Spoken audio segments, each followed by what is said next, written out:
Assalamualaikum warahmatullahi wabarakatuh. Kami di sini akan mempresentasikan tentang pasar uang dan valuta asing. Sebelum memasuki materi, saya akan memperkenalkan anggota kelompok. Yang pertama, saya sendiri Yunita Endi Aprianti. Yang kedua, Nadila Putri Ayu Fenolika. Yang ketiga, Rizky Yunas Restu Pramita. Pasar uang. Pasar uang adalah suatu tempat pertemuan abstrak di mana para pemilik dana jangka pendek dapat menawarkan kepada calon pemakai yang membutuhkannya, baik secara langsung maupun melalui perantara. Menurut Wikipedia, yang dimaksud dengan pasar uang atau money market merupakan pertemuan dalam suatu pasar yang abstrak untuk memperoleh demand dan suplai dana jangka pendek. Dalam pasar uang, valuta asing diperlukan untuk membayar kegiatan ekspor-impor dan utang luar negeri, bahwa valuta asing merupakan pertukaran uang suatu negara terhadap negara lainnya. Dengan adanya perbandingan nilai antara mata uang suatu negara terhadap mata uang negara lain yang menimbulkan suatu nilai, dapat disebut foreign exchange rate atau kurs valuta asing. Tujuan pasar uang. Seperti halnya pasar modal, dalam pasar uang terdapat dua pihak yang terlibat secara langsung maupun tidak langsung. Masing-masing pihak saling berkepentingan satu sama lainnya dan mempunyai tujuan masing-masing. Pihak-pihak yang terlibat dalam pasar uang adalah sebaik berikut. Yang pertama, pihak yang membutuhkan dana. Dalam hal ini, baik bank maupun perusahaan non-bank yang kebetulan membutuhkan dana yang segera harus dipenuhi untuk kepentingan tertentu. Yang kedua, pihak yang menanamkan dana, yaitu pihak yang menyediakan dana atau pihak yang menjual dana, baik bank maupun perusahaan non-bank dengan tujuan investasi di pasar uang. Bagi pihak yang memerlukan dana dan mencari dana tersebut di pasar uang, terdapat beberapa tujuan. Tujuan ini tergantung dari kepentingan dan kebutuhan pencari dana.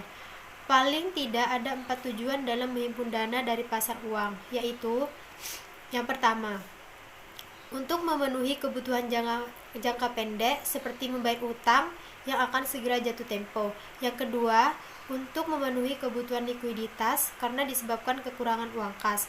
Yang ketiga, untuk memenuhi kebutuhan modal kerja, yaitu membayar biaya-biaya upah karyawan, gaji, pembelian bahan, dan kebutuhan modal kerja lainnya. Yang keempat, sedang mengalami kalah clearing. Hal ini terjadi di lembaga clearing dan harus segera dibayar. Sedangkan tujuan bagi pihak yang bermaksud menanamkan modalnya di pasar modal adalah: yang pertama, untuk memperoleh penghasilan dengan tingkat suku bunga tertentu. Yang kedua, bermaksud membantu pihak yang benar-benar mengalami kesulitan keuangan. Dan yang ketiga, spekulasi dengan harapan akan memperoleh keuntungan besar dalam waktu yang relatif singkat dan dalam kondisi ekonomi tertentu. Instrumen pasar uang. Pemilihan dana oleh investor di dalam pasar uang tentu dengan berbagai pertimbangan. Investor dapat memilih salah satu dari sekian banyak surat-surat berharga yang ditawarkan sesuai dengan tujuan masing-masing. Surat-surat berharga yang ditawarkan di pasar uang kita sebut dengan instrumen pasar uang. Adapun jenis-jenis instrumen pasar uang yang ditawarkan antara lain: 1. Interbank call money, 2. Sertifikat Bank Indonesia, 3. Sertifikat deposito, 4. Surat berharga pasar uang, 5. Banker acceptance, 6. Commercial paper, 7. Treasury bills, 8. repurchase agreement, 9. Forex exchange market. 2. Pasar falas. Pengertian pasar falas. Pasar valuta asing disebut dengan istilah foreign exchange market, merupakan pasar di mana transaksi valuta asing dilakukan baik antar negara maupun dalam suatu negara. Transaksi dapat dilakukan oleh suatu badan atau perusahaan atau secara perorangan dengan berbagai tujuan. Dalam setiap kali melakukan transaksi valuta asing, maka digunakan kurs atau nilai tukar. Nilai tukar ini dapat berubah-ubah sesuai kondisi dari waktu ke waktu yang disebabkan oleh berbagai faktor, seperti faktor ekonomi dan politik. Pasar valuta asing terdapat di tiap negara dan dalam praktiknya dapat dijangkau oleh setiap negara dengan sarana telekomunikasi yang ada. B. Tujuan melakukan transaksi falas. Transaksi falas baik yang dilakukan oleh bank, perusahaan lainnya, ataupun individu mengandung beberapa tujuan. Tujuan ini berbeda-beda dengan apa yang ingin diperoleh dari transaksi tersebut. Ada beberapa tujuan dalam melakukan transaksi falas, baik yang dilakukan oleh perusahaan atau badan maupun individu adalah sebagai berikut. 1. Untuk transaksi pembayaran. 2. Mempertahankan daya beli. 3. Pengiriman ke luar negeri.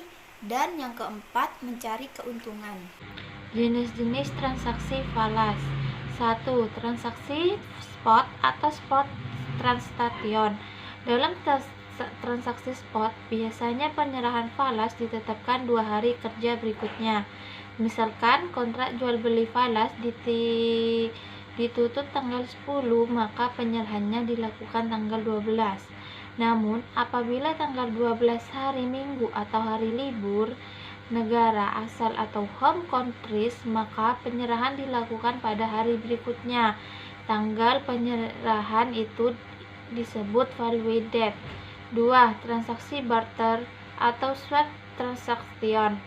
Kombinasi antara pembeli dan penjual untuk 2 mata uang secara tunai yang diikuti membeli dan menjual kembali mata uang yang sama secara tunai dan tunggak secara simultan dengan batas waktu yang berbeda.